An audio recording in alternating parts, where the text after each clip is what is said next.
Hello guys, कैसे हैं आप सभी।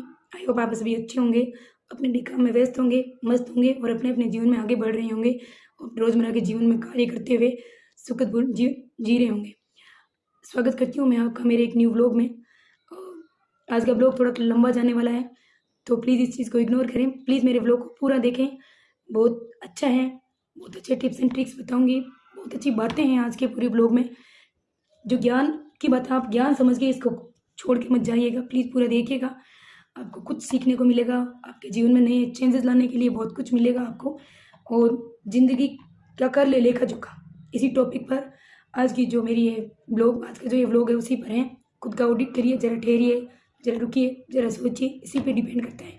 प्लीज़ प्लीज़ प्लीज़ व्लॉग को पूरा देखें। लेट्स सी आगे। मतलब हम अपने जीवन में हर चीज़ का लेखा जोखा रखते हैं, मतलब काम धंधे रुपए पैसे सबका हमारे पास हमें हिसाब होते हैं। हिसाब नहीं है, सबसे अनमोल चीज़ का वो है हमारा जीवन, कि अपने जीवन में क्या कर रहे हैं, अपने जीवन में किस इंसान को कितना तवज्जो दे रहे हैं, किस चीज़ को कितनी वैल्यू दे रहे हैं।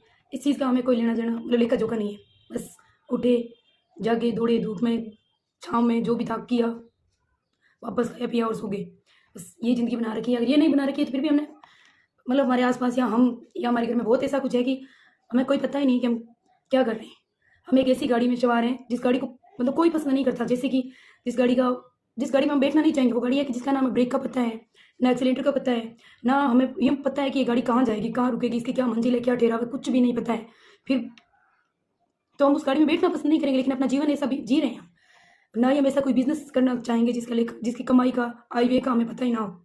ऐसा बिज़नेस भी नहीं करना चाहेंगे, लेकिन हमें एक्चुअली हमें अपनी लाइफ में क्या चाहिए, क्या कर रहे हैं, क्या गाड़ी किधर की किधर जा रही है, कोई हमें पता नहीं है, कोई आइडिया नहीं है, फिर भी हम वो जीवन जी रहे हैं। ऐसी ज़िंदगी का क्या मतलब बताओ आप, जिसका हमें ना आज का पता है ना कल का। अब आप बहुत से लोग ये सोचेंगे या बहुत सी यही बातें होगी कि क्या पता कब बुलावा आएगा, तब आएगा ना, तब तक वेट क्यों करें कि हमें तो कुछ करना ही नहीं है, क्या पता कब बुलावा आ जाए, इस चीज़ का वेट क्यों करना है, आएगा तो आएगा, लेकिन तब तक ज़िंदगी तो इससे जीने की मिसाल बने। तो ज़रा ठहरिए, सोचिए और फिर आगे बढ़िए। बेहतर होगा कि हम कुछ जानें, कुछ समझें।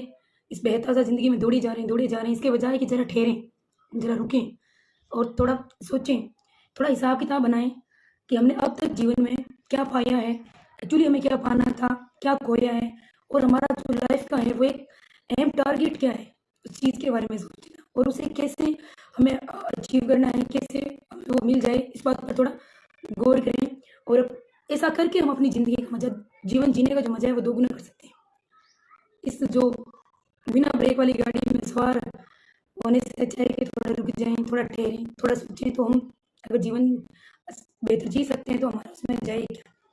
ऐसा करने के लिए हमारा पहला रूल जो हमें बनाना है, पहला काम जो हमें इसके लिए करना है, वो है कि एक डायरी बनाएँ एक डायरी बनाएँ। ये पिछले साल की डायरी है, जो मेरे अभी चल रही है क्योंकि पूरी भरी नहीं है ये 2022 की है। तो डायरी बनाने का देखो क्यों कह रही हूँ कि जैसे हम 10 रुपये से लेकर लाखों रुपए तक हिसाब किताब रखते हैं, अपने जीवन में आय व्यय का सब हम एक जगह पे लिख के रखते हैं, कहीं भी लिखो लेकिन लिख के रखते हैं, तो क्यों नहीं इससे भी अनमोल है हमारा टारगेट, हमारा जीवन, उसके बारे में भी कुछ लिख ही लें। जैसे हमें क्या पाना है, हमारे क्या टारगेट है और क्या प्रायोरिटीज़ है, मतलब फर्स्ट प्रायोरिटी पे हमें क्या रखना है, ये सब नोट करके रख लें तो कितना अच्छा होएगा, सोचें।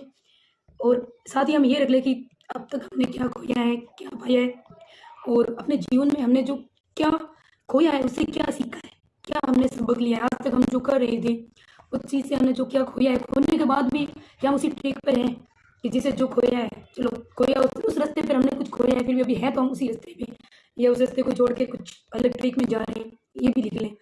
और हमने जो गलतियाँ की है उस गलतियों से हमें क्या सबक मिला है वो भी लिख लें। और हमें आगे जो गलतियाँ अब नहीं दोहरानी है वो भी लिख लें कि हम आज तक ऐसा कर रहे थे, अब हमें ऐसा नहीं करना है, वो भी लिख लें।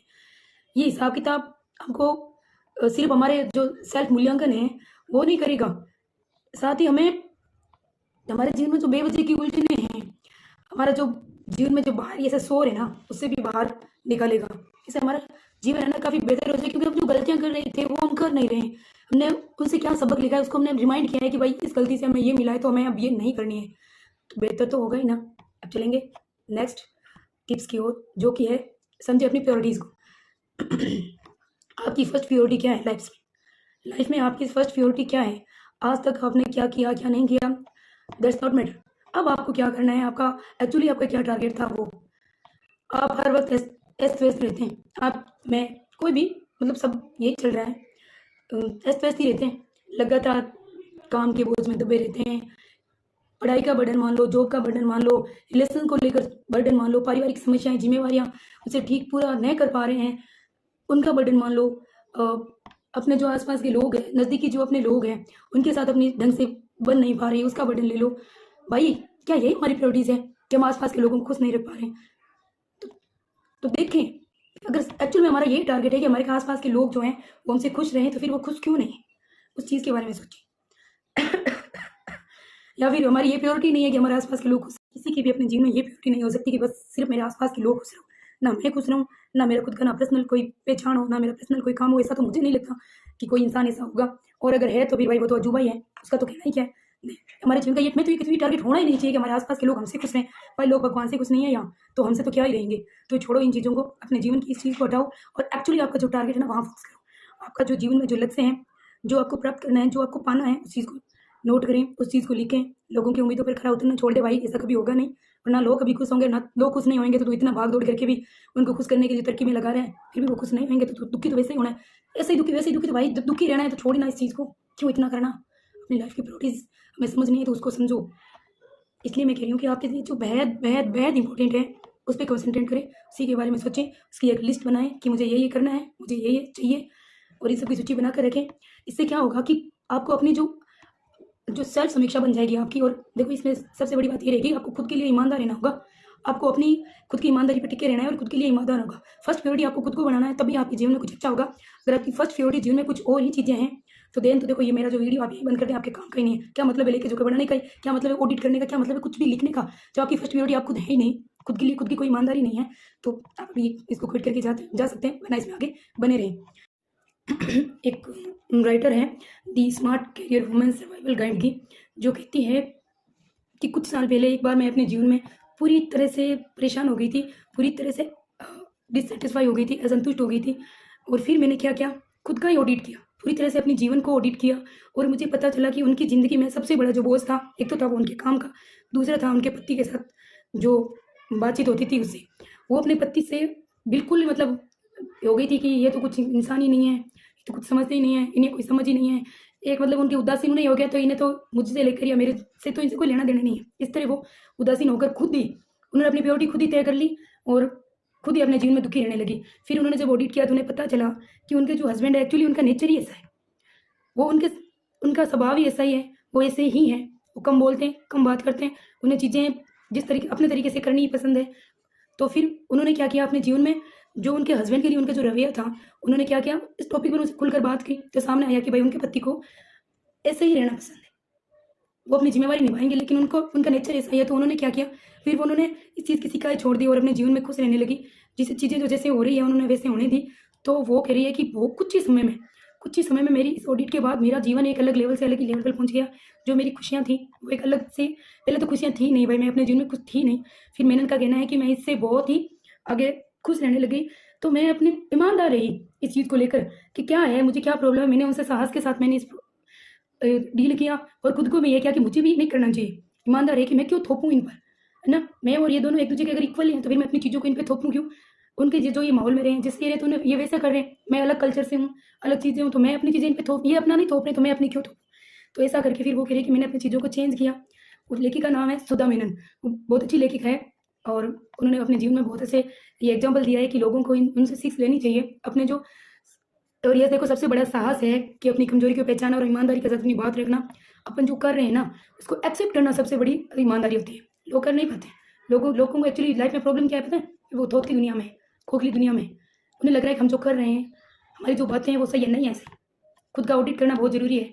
जीवन कहाँ से, मैं एक पहले मेरी भी कुछ प्रायोरिटी थी, मैं खुद का ही एग्जाम्पल, पहले मैं ऐसे हवाई किले बनाने वाले ऐसी बातें नहीं करती हूँ।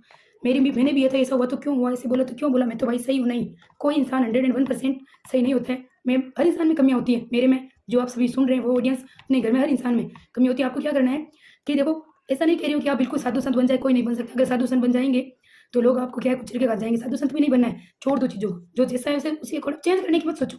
हो रहा है तो ठीक, छोटी सी कोशिश कर लो, नहीं हो रहा तो भाई क्यों दुखी हुए, नहीं होना दुखी, खुद के प्रति ईमानदार रहना है, खुद के जीवन के प्रति, अपनी खुशियों के प्रति, अपनी प्रायोरिटीज़ के प्रति अपना जीवन जियो, जो है उसे और बेहतरीन बनाने की कोशिश करो, उलझनों से बाहर निकलो। तभी आप और ये तभी हो सकता है जब आप अपने जीवन में अपनी कमियों को देखो, एक पर्सनल डायरी बनाओ, वहाँ लिखो आप अब तक क्या थे, अब आपको क्या बनना है वो भी लिखो। तब से आपका जीवन बेटर एंड और बेटर बन जाएगा। इसमें थोड़ा ज़्यादा ज्ञान हो जाए तो मुझे माफ़ करना। और कुछ छोटे-छोटे नुस्खे ये हैं कि अपनी हर इच्छा को लिखें, कैटेगरीज़ बनाएँ, अपनी प्रायोरिटी तय करें, अपने टारगेट निर्धारित करें। बस ये 4 ही मंत्र हैं, इन 4 मंत्रों पे जीवन टिका हुआ है। इसके आगे अलावा कुछ है जाना-माना है कुछ नहीं। जो जैसा है वो वैसा चलने दो, खुद को खुश रखो, लोग अपने आप खुश रहेंगे, माइंड पॉजिटिव करो, आस-पास का माहौल पॉजिटिव होगा, लोग आपके प्रति देखो मैं अपना एक एग्जांपल देती हूँ कि मेरे जीवन में कुछ रिलेशन ऐसे हैं, उनको लेके पता है मेरे मन में बहुत नेगेटिव सी थी। मैं हमेशा उनके बारे में नेगेटिव ही सोचती थी। तो कुछ टाइम पहले मैंने उनके बारे में पॉजिटिव सोचना शुरू कर दिया। मैंने घर में उनके बारे में बातें पॉजिटिव करनी शुरू कर दी, उनके बारे में पॉजिटिव सोचना शुरू कर दिया, उनकी कमियों को छोड़ के उनकी अच्छाइयों को देखना शुरू कर दिया। उन लोगों का मतलब आप बिलीव नहीं करेंगे, उन लोगों का मेरे साथ अपने आप ही व्यवहार अच्छा हो गया। अपने आप ही वो मेरे साथ अच्छा व्यवहार करने लगे, मेरे से अच्छे से बात करने लगे, मेरे से प्यार से रहने लगे, अच्छे से बातें करने लगी। तो मैं अपना खुद का एग्जाम्पल देखो कभी बताऊँगी। अभी मेरे सब्सक्राइबर कम हैं, बहुत अच्छे से मेरा चैनल ग्रो कर जाएगा, बहुत अच्छे से मेरा सब्सक्राइबर हो जाएँगे। 1000 सब्सक्राइबर हो 1000 वॉच टाइम हो जाएगा, उस दिन बताऊँगी अपनी जीवनी आपको। आपको मेरे जीवन से बहुत सबक भी मिलेगा, बहुत कुछ सीखने को भी मिलेगा। सुख से दुःख और दुःख से फिर सुख की ओर की जो गति है वो भी आपको पता चलेगी। जीवन इज़ नॉट दैट सिंपल। और अपनी प्रायोरिटी क्या होनी चाहिए ये भी आपको पता चलेगी। आज का जो वीडियो थोड़ा लंबा है पर बहुत अच्छा है। इसके बारे में मेरी सब थोड़े इधर-उधर हो जाएँगे, लेकिन मेरा इंटेंशन है, जो मेरी बातें हैं अगर आप ध्यान से सुनोगे, समझोगे तो आपको ज़रूर समझ आएगी। और प्लीज़ मेरे चैनल को शेयर करें, सब्सक्राइब तो कर ही रखा होगा और शेयर भी करें। अगर न्यू हैं तो प्लीज़ सब्सक्राइब करें, बेल आइकन को प्रेस करें ताकि जो न्यू व्लॉग है वो आप तक न्यू उसका नोटिफिकेशन आपको मिल जाए। अभी हम नए हैं, हमारे अंदर थोड़ा ज्ञान भी है, वो भी धीरे-धीरे आपके सामने पेश करेंगे। इसे मुँह उठाकर आने वाले लोगों में से नहीं है, काफ़ी अच्छी क्या है वो हमारे जीवन की कहानी है, आपके साथ शेयर भी करेंगे। और अभी के लिए बाय बाय, बहुत लंबा वीडियो हो गया है तो प्लीज़ पूरा देखें इसको। Bye bye, take care.